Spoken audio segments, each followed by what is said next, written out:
Dr. Paul here. I'm with my granddaughter Liv, and you're not that old, are you? Like basically 3 months, not even. And we're not even 2 months. She's in 3-month clothes, but she's not even 2 months old. I wanted to cover 5 things that parents need to know about newborns. Number 1, they need to eat. But how much? Well, first of all, if you can, breast milk is best, hands down. And the amount, the first day of life, it's like maybe half an ounce every 3 hours. Second day, it's maybe an ounce. Third day, it's an ounce and a half. And by the end of the first week, most babies are eating probably, if you have a 8-pound baby, divide that by 2, like 8 pounds, turn it into kilos. So 8 divided by 2.2, you're basically at 3 to 4. 3 to 4 ounces would be absolutely a max for every 3 hours. It's going to be less than that, 2 to 3 ounces. And then as they grow, a 10-pound baby is going to be half of that is 5, so 4 to 5 ounces every 3 hours or so. That's a max. The next thing you want to know is, well, how much weight gain do you need? So we know they need to eat, and about how much and how often. What kind of weight gain are you looking for? You are looking for, ideally, during the first few months of life, an ounce a day. Now, scratch the first 3-4 days of life. All babies are losing weight the first few days. They get back to birth weight around 10 to 14 days. So by 2 weeks, you should be back to your birth weight. And from then on, your goal is an ounce a day weight gain. For a few months, not forever. Sorry, I wasn't paying you attention. Not forever, just an ounce a day. And half an ounce a day is the bare minimum. So that's a for sure.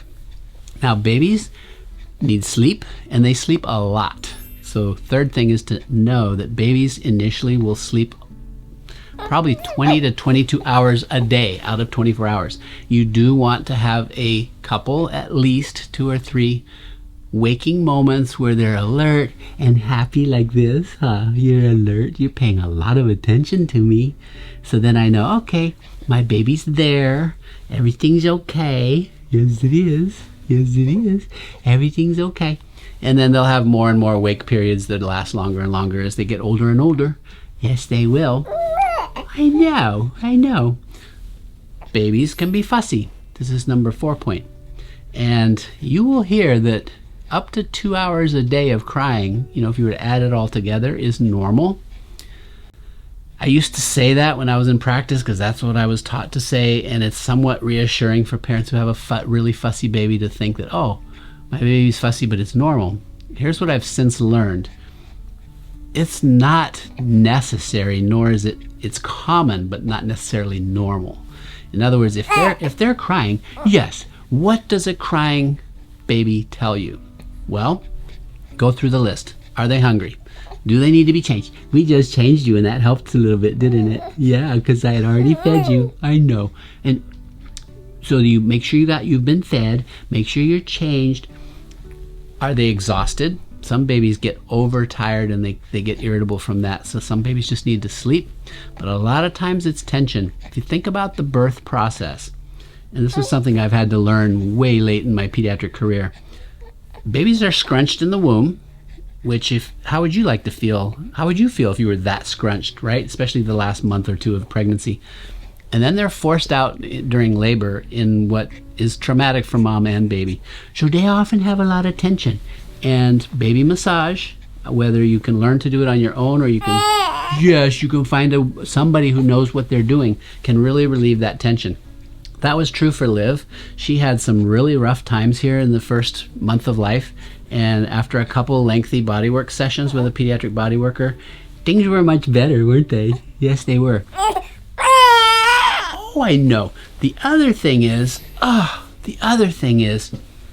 sometimes if you're breastfeeding, actually if you're formula feeding too, there are foods that don't sit well with babies. And I would say the number 1 food is cow milk. So in Liv's case, mom who's breastfeeding went off of cow milk. There's another little burp. It's interesting. This is all you sometimes have to do is just kind of hold them up. And we had a little burp. Oh, yeah. And did that feel better a little bit? Yeah? Because you were laying down and needed to burp? Yeah? So removing foods that are perhaps causing some food sensitivity and gas in the stomach, or just it's not settling right. Dairy is a big one. I would start there. If you're a mom, nursing mom, and your baby's just not doing well, try cutting out dairy. Next, try cutting out gluten. There are some people who are just gluten intolerant. And you yourself, mom, that is, might not be gluten intolerant, but your baby might be. So you can look at those sort of things.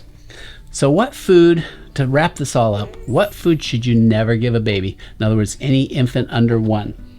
And there's a specific reason, I'll tell you why, but you wonder what food it is? It's honey.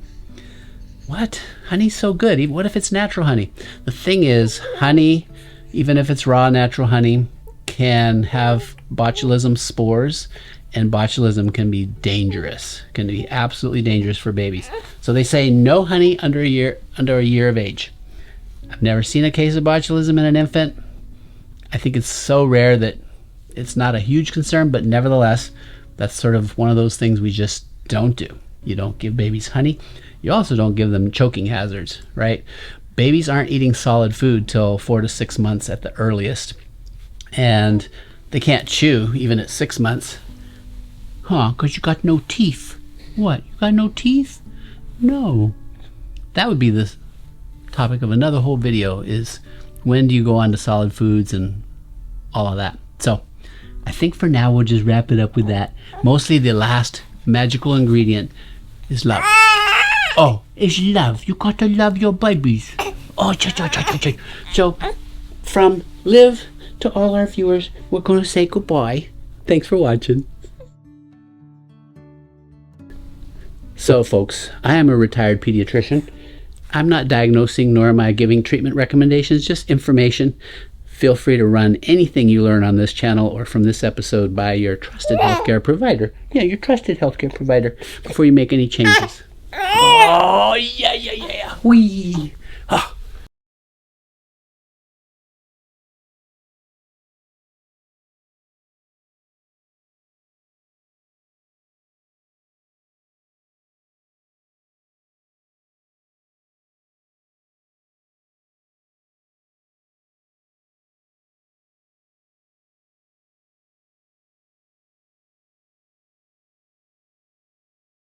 Sometimes babies get fussy. Like my granddaughter, Liv. Oh, what? I know. So you were fussy. Oh, you were fussy. Yes, you were. And we fed. And we burped. Okay, I'm going to have to settle you down first. Oh, there's... Aja said that if she fusses, I need to take her.